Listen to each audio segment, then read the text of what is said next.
Hey guys, this is Rudy for Bester Investor coming at you live from West Palm Beach in Florida. I've just spent the weekend in Miami, and I know there are a lot of comments and questions on our community channel that I have not responded to yet, but I'm trying to catch up. And I thought I'll put together a quick video. It might be easier just to talk about some of these questions rather than just you guys reading the sort of ink on paper. Anyway, just a couple of things in the market. First, Peter Schiff, who's a very well-known uh, chief economist and global strategist for Europec. He's someone that is known to me. He says the financial media is blaming this morning's stock market sell-off on rising COVID fears. He says that's just a convenient scapegoat. It seems far more likely that the market is selling off because the Fed is threatening to prick the bubble by raising interest rates to fight inflation. Now, of course, if you've been watching the recent videos that I've posted, I talked about inflation. In fact, we're heading into an environment of hyperinflation because the Fed does not stop printing money. If they keep printing money and they raise interest rates, it's an interesting cocktail, which does not lend itself to a good market situation in terms of where the stock market, as a general rule, is or trading at or where it seems to be going. What is happening in the marketplace? So let's just refresh this and see what's going on here. Right now, as I speak to you, the Dow is down 750 points. The S&P is down 1.5%. The Nasdaq is down almost 1%. The Russell 2000, which is an index of small cap stocks, is down almost 1%. Gold is down a bit. Silver, the meme stock, I don't know how silver became a meme stock, but that's down 2.5%. The dollar is taking a bit of a pounding against most of the major currencies. Bitcoin is closing down to around $30,000. And of course, people who bought Bitcoin for 10 bucks will say, don't be silly. Bitcoin is at $30,000. We're doing great. Anyway, it's down 2% today. I'm not sure if Bitcoin can hold that $30,000 per token value, but let's see what happens. But anyway, pretty much everything is red right at the top of the screen here. Wall Street sinks as earnings season heats up. COVID cases may cause an S&P correction. Well, we're already in correction territory. Correction is typically 10% or more. Certainly, if you're an energy investor, you are well into a correction already. So let's take a quick look here at some of the comments that I have not yet responded to. Jonathan Greenberg, a few minutes ago, said, and let me just refresh this quickly and see if there's anything new that has come in here. Thanks, Frank. I love you too. So let's see what's going on here. Jonathan Greenberg, that one's just in 21 minutes ago. Jonathan says, I've been learning about stocks for the past year or so, and Oxy was one of my first investments. I also got warrants. And then he says, warrants recently hit $16. Now it's back down under 10. Let's quickly see where the warrants are. So 10 bucks. 10 bucks of warrants. So the issue price on the warrants was $4.95. So if you received those warrants for free, you didn't receive them for free, right? You invested in Occidental, so that was a reward for being invested in Occidental Petroleum. The issue price was $5, so it's currently trading at 10 bucks. If you have warrants and you want to sell them, you can make 100% profit. If you just want to hold them, then what happens is in the future, for the next 6 years, you will have the opportunity to purchase Occidental Common for $22 per share. So the warrants give you the right to buy Occidental for $22. If you purchase warrants today, it's going to cost you $10 for a warrant, and in the future you can buy Occidental Common for $22. So let's say you do that in the future. So you buy the warrants for 10 bucks, and Occidental is trading at whatever in the future, and you decide, okay, I'm going to exercise these warrants or my right to purchase Oxy at 22.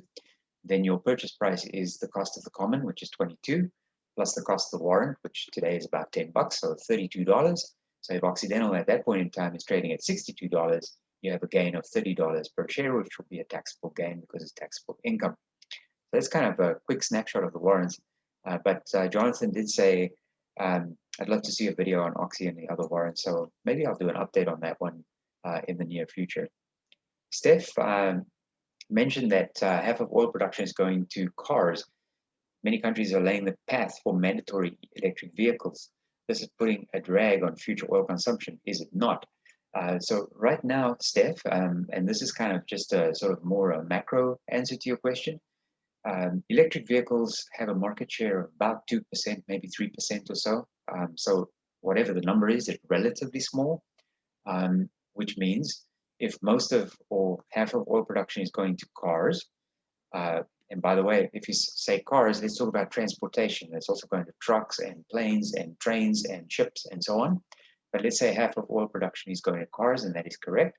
Then we need to also keep in mind that 97 to 98% of cars on the road still have combustion engines and are consuming those oils that are being produced. So the energy that's produced is going predominantly 97% of the time to cars that are not electric vehicles yet. In other words, today, I'm talking about right now. The other thing that's interesting, I did a little bit of investigation on this. It actually, right now, again, at this moment in time, manufacturing an electrical vehicle consumes more fossil fuels than what the vehicle will probably save over its lifespan. But that's only true today because as electric vehicle manufacturers become more efficient, that comment that I just made will change, and probably change quite quickly too, because I mean, with technology and smart people, in other words, everybody excluding me, things tend to change quite quickly. But EVs are not really an impact to oil production right now. If anything, it's a positive impact because of all the fossil fuels that's being consumed in order to manufacture electric vehicles.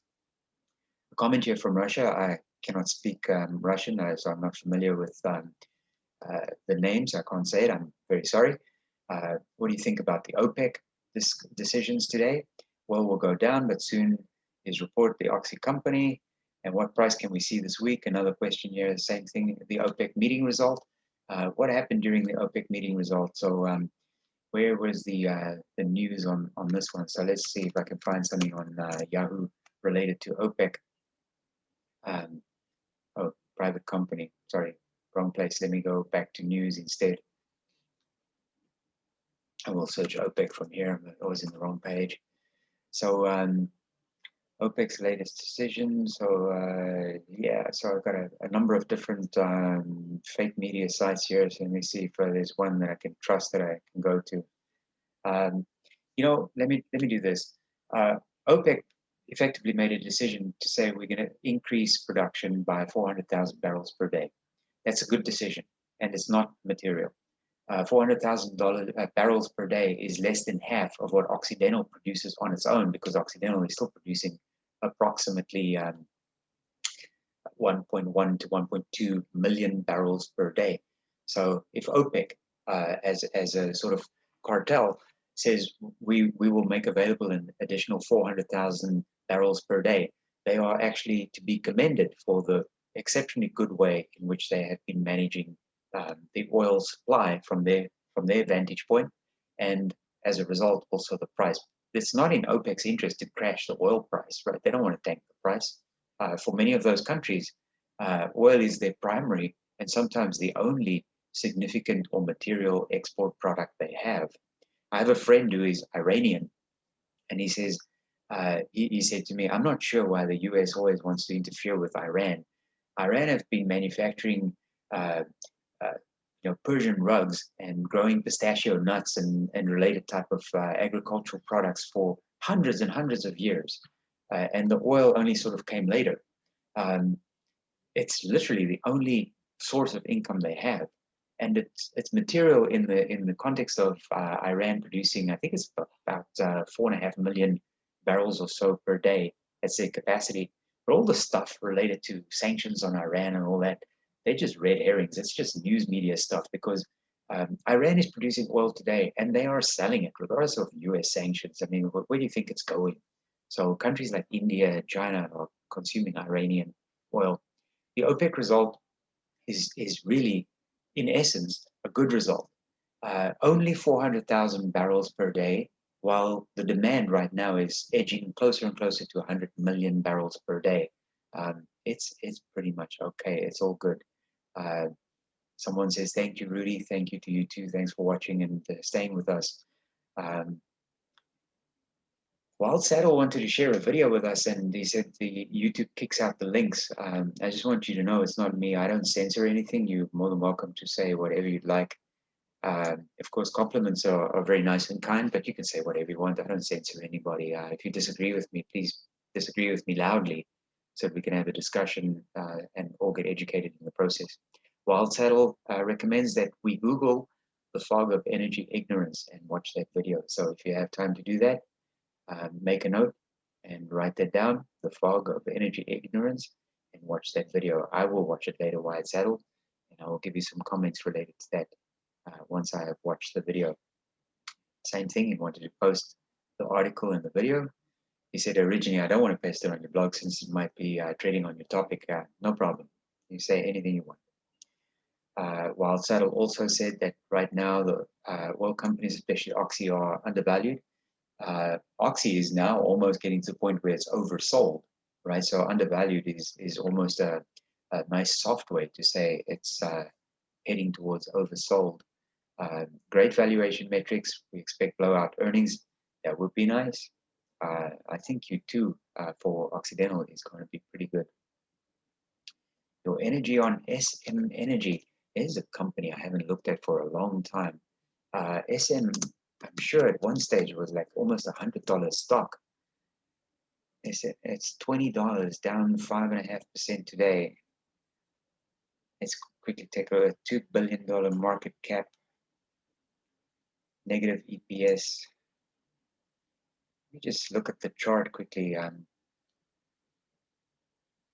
Well, they didn't quite get to 100. They got to like 88 at one stage. So Galiwanji, I hope I said that correctly.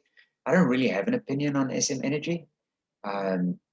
Most of the energy companies are so cheap that SM Energy might be something that you want to look at in more detail. I will take a look at it later. Maybe what I'll do is post a comment here. But in the meantime, Galiwanji, if you are long on SM Energy, maybe you can share with us your investment thesis and let us know why it is that you like SM Energy. Wildsaddle also added that Biden is supposed to approve international jet travel within days. That would be a huge boost.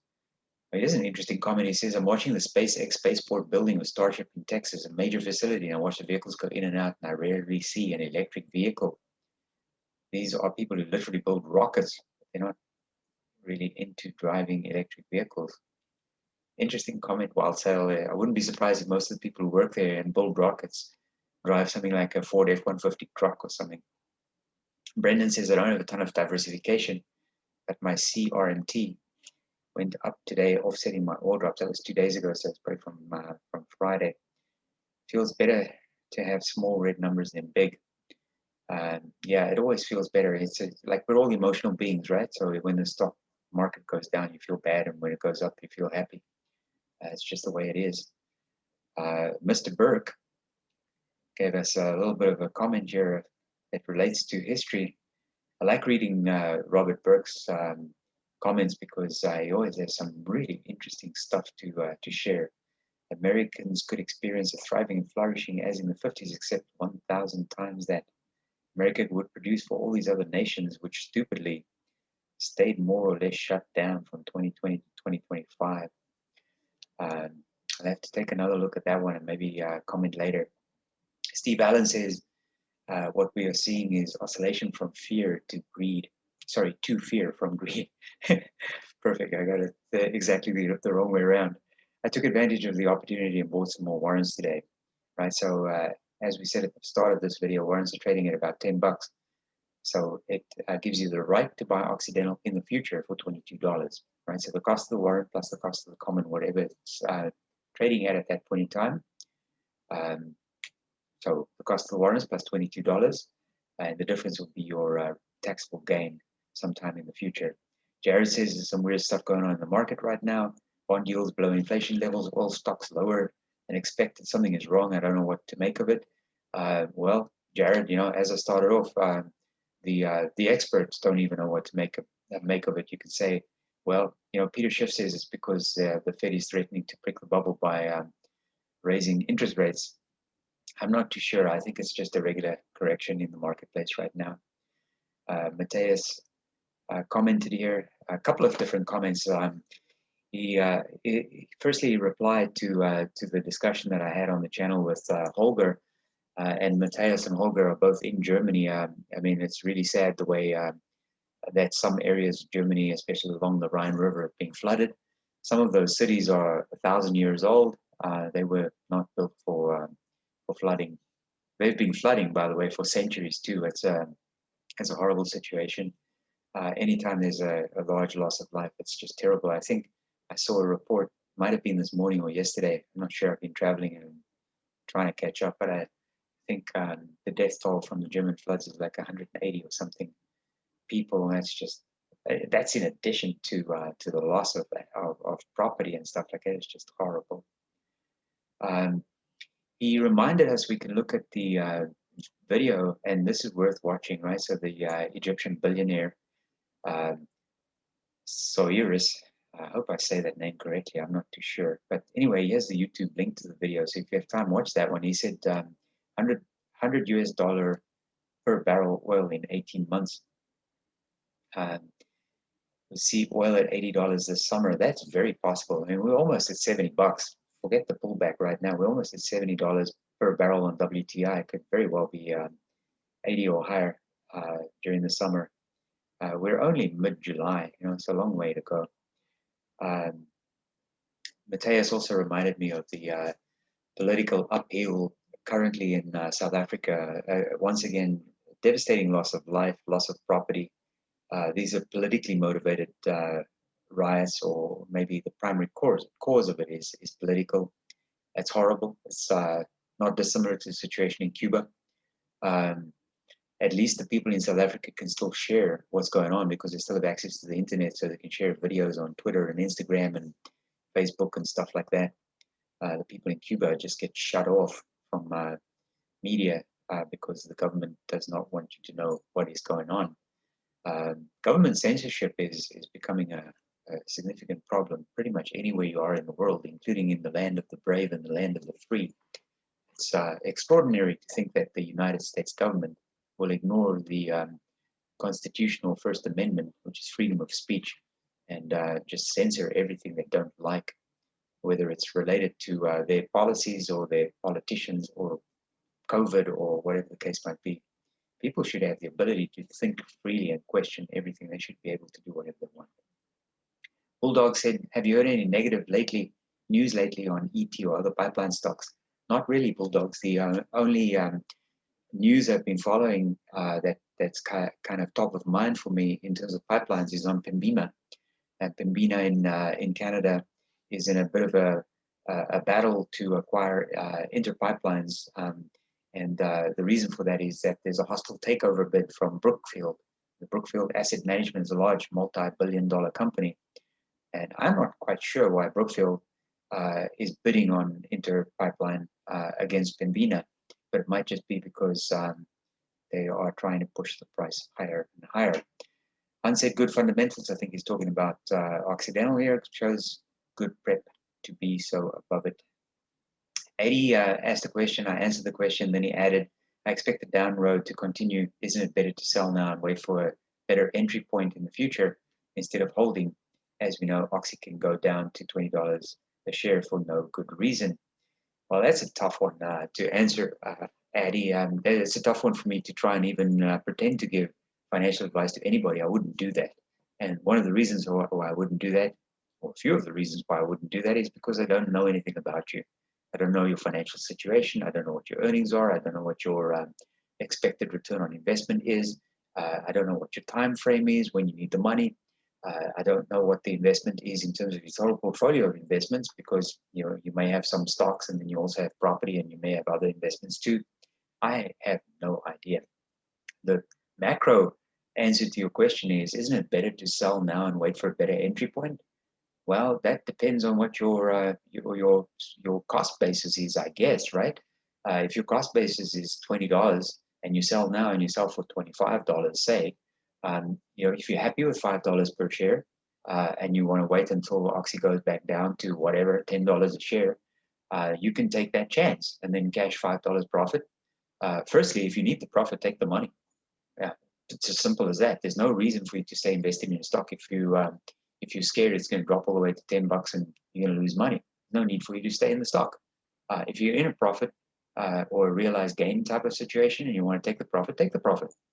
So if your cost base is $20 and you can make a $5 gain per share selling today at $25 and you're happy with $5, then take the $5. If you think Oxy is going to drop to $20 or below $20, then you could say, I'm going to wait until it drops to $20 or below $20 and add a little bit to my position. Maybe your cost basis is $12 or $10. Maybe your cost basis is $30, in which case if Oxy goes down to 20, you can kind of average out. Your cost base is lower than what it currently is. I cannot answer that. There's no way that I can actually answer that question. So as much as I'd like to, I just can't. But is Oxy going to $10? Hey, you know what? If you've been following the channel with me since I started it just over a year ago, you've actually seen Occidental trade in the mid 20s all the way down to like $8 something, and back up again to $33 and now back down again to $25. It reminds me of the old adage of someone asking JP Morgan, the world famous banker, once upon a time, do you have any idea what the market will do tomorrow? And he says, yes, it will fluctuate. So guys, I don't want you to panic. If you need a sounding board, you need to speak to someone, you can always speak to me or speak to one of your peers on this channel, you know, and make some comments and make some suggestions, and we can all learn from each other and, you know, stay optimistic and upbeat. I know it's horrible when you look at your portfolio and it's tanking, it's crashing, but those are not realized losses, right? They are paper losses. So if you have the ability to kind of ride the storm, do so. If you have a lower cost basis and you want to exit and you're uncomfortable with all this volatility, exit. And if you have the ability to, because you're lucky enough to be sitting on a lot of cash, to add a little bit more or whatever and lower your cost basis even more, do so. I can't advise you. All I can do is say, stay happy, stay optimistic. The market goes up, the market goes down. We're all going to be okay. Take care. Thanks for watching. Bye-bye.